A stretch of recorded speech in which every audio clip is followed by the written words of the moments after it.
Hello, my name is Deja Carlton, and today's date is April 11, 2019. I am at Grandview Middle School in Hickory, North Carolina, interviewing Mrs.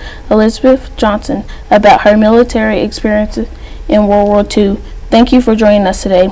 Before we go any further, could you please spell your full name? Elizabeth B. Johnson, Elizabeth.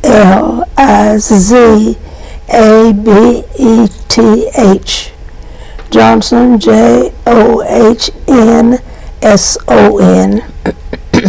Thank you. Would you tell me a little bit about your childhood, family, and where you grew up? I grew up in Elkin, North Carolina. We went to a school where there were grades 1 through 7 taught in the same room. And then, of course, I transferred to other schools and went to school there. And after I finished high school, I didn't have anything much to do. Just did a few things around there. Then when I turned 18, I joined the military. Did you have any family members in the military? Yes, I had a brother and several nephews, but I don't recall all their names and how many. What do you remember about 9/11, where you were, and how did you react?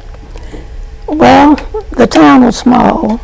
Wasn't very much to do. And we usually didn't get to go out and do anything except on weekends. And to that, I guess it was exciting because of the size of the town. And we would go out to ball games and things of that nature. What inspired you to join the service, and why did you choose the Army? Well, I was just sitting at home. My parents couldn't afford to send me to college. And I was just sitting at home doing nothing. Picked up a newspaper one day, and there was a picture of Uncle Sam on it. And he was saying, I want you, pointing his finger. And I threw it on the floor. Then I picked it up and I said, well, just maybe you've got me. And about 3 months later, I joined the military. What was the highest rank you held in the service? PFC. Did you recall the day you entered the service? What do you remember? Well, we had to go from building to building and answer a lot of questions and that sort of things, but I don't remember the questions they asked me. Would you tell me about your experience based off training? What do you remember most from the time period? Well, basic training was not the easiest thing in the world. We had to get up early, do exercises, eat, and go back and do more exercises and practice for our formations and that sort of thing. So it was a busy time. What types of challenges did you face as an African American woman in the service during this time period? Well, I really didn't face that many. I think everybody probably had about the same attitude, and we were there to help the soldiers, do things for them, and we worked together well, I thought. You were trained to drive a 3/4-ton truck. How rare was it to see a woman driving a truck of this size in the 1940s? Well, some people laughed about it, but most of them realized that most of the men who at one time had driven the trucks, they had been sent someplace else, and they needed somebody to drive the trucks. And it was hard for them to find young men who were willing to join the Army and drive the trucks. So they sent out a message to us, and several of us volunteered. Did the men ever pressure you? Men? No. During your time in Europe, were you segregated from all of the white women service members? No, we were so busy we didn't have time to really deal with that sort of thing. What types of jobs did women perform in Europe during World War II? Well, I drove a truck, and a few others drove trucks too, but some of them just did any job that needed to be done that a man had done. It didn't make any difference. Help deliver supplies and that sort of thing. So that's mainly what we did. When you were driving your truck to transport supplies, did you ever come into contact with the enemy? If yes, could you describe these experiences? No, I never came in contact with an enemy. Could you describe a typical day in your unit while in Europe? Well, we had to get up early in the morning, go outside for exercises, and after exercises, go back and get fully dressed, in our uniforms, our daily uniforms, and go eat and then get on the job. When I was driving the truck, as soon as I finished, I got I got in my truck and drove the job. That was what we did, and then of course after we went overseas, it was different. Would you describe the challenges of delivering mail to people with common names such as John Smith? How did you ensure the right person received the letter? We did not deliver the mail. The mail was brought to us in a great big building, and we were given a list of the people to whom the mail was supposed to be sent because they had been sent overseas. And you would look on that list. If that person's name was on your list, you had to make sure you sent it to the right place. There might have been 5 James Johnsons, but we had to make sure we had the right one. So we had to look at their serial number and make sure the serial number matched what the family had on there. What did you find most challenging during the time in Europe? Most challenging thing in Europe, I guess, was trying to find my way around because I was not used, because we had to drive on the left side of the road, and that really bothered me for a while. And then I kept telling myself, well, now the steering wheel's on the left, so I'm going to drive on the left. So that was my biggest help. What does the saying "no mail, low moral" mean? What does the saying "no mail, low moral" mean? Well, if you're away or from your family and friends, you don't receive any mail, you're lonely. And I understand there were a few people who actually committed suicide. They didn't get any mail, they didn't hear from anybody, and I heard here that a few of them committed suicide. Did you ever have a situation where you went to deliver mail and the person was deceased? What would you do in that situation? Well, we didn't deliver the mail. We were in a large room, and the mail was brought to us, and we would look on the list that we had to see if the person's name was on there, to make sure the address was correct, and then we had to put it in a certain position, and a mail carrier would come by and pick it up. How did you and your fellow service member regard the enemy? Well, we didn't have any problem with our enemies. We could hear the bombs and things going on, but we were not close enough to come in contact with them. Did you ever interact with civilians in Europe? Please describe these experiences. Say that again. Did you ever interact with the civilians in Europe? Please describe these experiences. Well, no, we didn't. We were just so busy we didn't have time to do anything except work, eat, and sleep. As an African American woman, were you treated better in Europe than were at home? Well, I don't think so. I don't think so. Did you face racism during your time in the service? Very little. Very little. Do you remember what you were thinking and how you felt when you returned home from Europe? Well, I felt like I was in another country after I came back home, but I was glad to be back. Familiar things, started coming back to me, and I enjoyed being back. Was your placement challenging to you? Was challenging to you? Well, yes.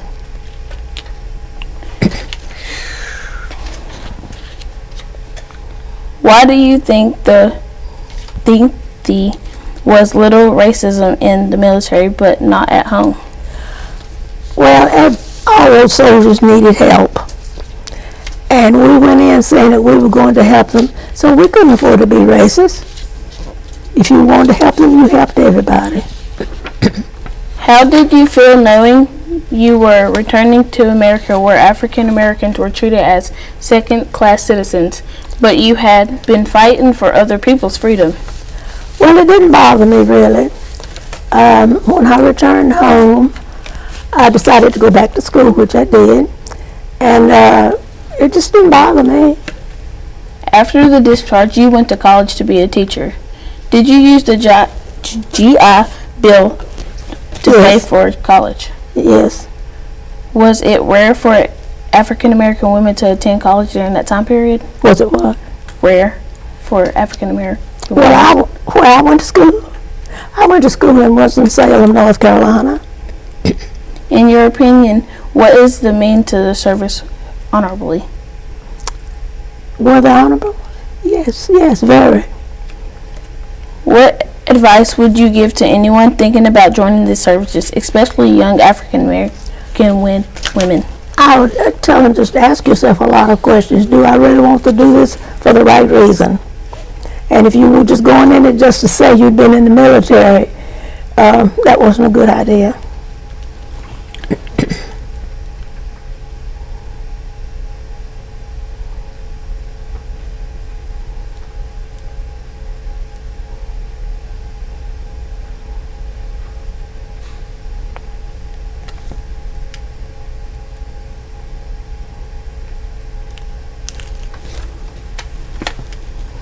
What was the most important thing you did in the service? I think working in the post office. Why was that your... Well, we had mail. I wish I had a picture of all that mail that was piled around us. Some of them had not received mail for over 2 years. And if they were still alive, it made us feel really, really good that we could put that correct address on there and get it to those soldiers. When most people received mail, were they surprised that they received it? Well, we weren't with them. We were in one place, and the other people were overseas fighting. Was it hard to organize the mail? Oh, very, very. Do you have any other stories, experience, advice, or thoughts you would like to share with us before we conclude this interview? Well, easy, wants your attention. Well, it made me feel good. I know before we got ready to go overseas, we had to go through some pretty rough times because we never knew when we were going to run into an enemy. And they would take us out at night and put us out on a big field, walk off and leave us, and then somebody who knew we were out there would be making noises, and they pretended they were an enemy. And I think that was the most cruel thing I thought that happened.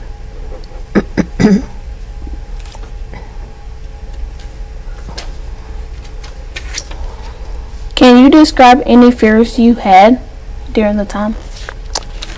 Well, yeah, the only fear that I had was when we were leaving America going to Europe. We were about 3/4 of the way over, and our ship's captain's mate came to us and told our captain, said, tell these people to sleep in their clothes tonight. Said because they had detected a submarine, a German submarine, and he said we are going to have to turn around, go back toward the United States for a certain number of miles, make another turn, and then go back to Europe. Were you ever upset of training in the mornings? No, I got accustomed to it. No. If it was so hard to train in the mornings, did you ever have a hard time getting up? No, for the first 2 or 3 weeks it was a little difficult, but after that they talked to us and told us how important it was and what we were expected to do, so no, it wasn't for me. How was the food there? At times it was wonderful, and at times it was just food, something to eat. Is there anything else you'd like to tell us about? Well, we occasionally we'd have days off, but there were days after you had your breakfast, you went to work in what they call the post office, and you would work there until just a few minutes before time to go eat. You would go eat, go directly back to that post office, and sometimes you work as late as 8 and 9 hours at night. On your days off, what did you like to do? there wasn't really much to do. It's just we had what we called a day room.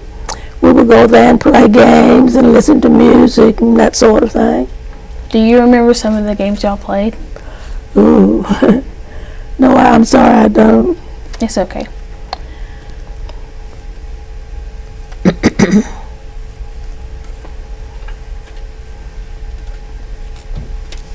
What did you do to entertain yourselves while working? Well, there was so much work to be done, you didn't think about entertaining yourself. You just worked. So, take a break to take a drink of water, and that was about it.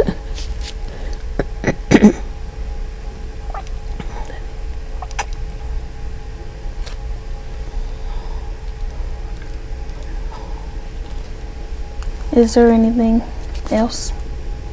I didn't understand you. Is there anything else?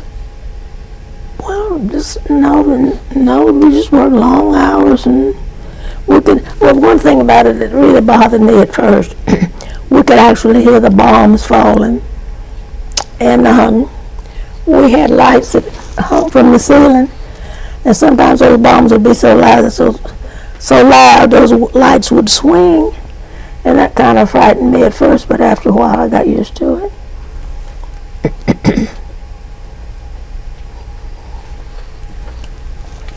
When you heard the bombs, did y'all ever freak out or get like?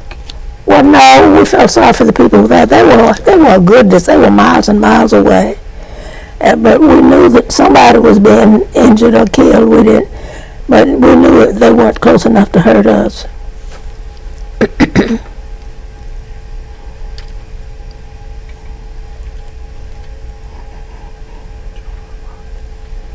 Joan of Arc. What was that like? Joan of Arc. All we did for Joan of Arc, after she was burned at stake, they had a platform there, and you could walk up to the platform, and there was a big cross up there. You could just walk up there, and they didn't want us to touch it, but some people did. Some people actually put their signatures on it, but it was a sad feeling. When you felt sad for that, did you ever just take the time to go up there and just look at it? Well, we weren't supposed to touch it. We really weren't, but some people did. We couldn't get but so close to it because I guess they were afraid people would harm it. I don't know.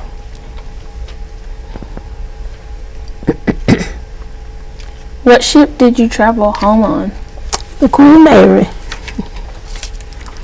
Were you scared to travel overseas?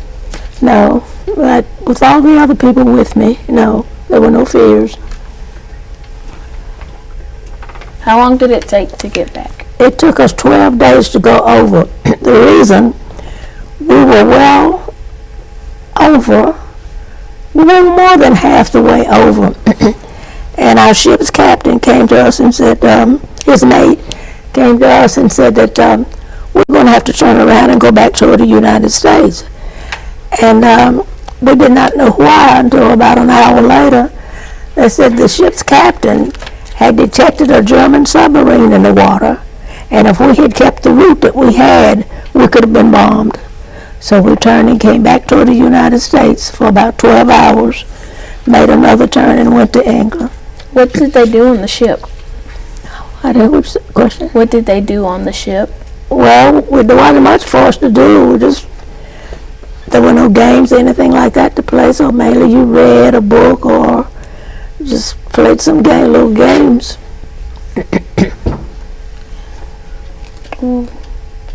After your discharge during college, did you, in free time, group with friends? I didn't understand. After your discharge, when you went to college, did you ever hang out and just be with friends? Well, not really. I felt like the time that I had spent in the military, it sort of put me back as far as my education was concerned. So I went to school summer and winter. How did your faith keep you going during the time? Well, we communicated, and you didn't have just a lot of friends that you hung around with. You might have 5 or 6, but But other than that, it was just a group that felt about the same as you felt.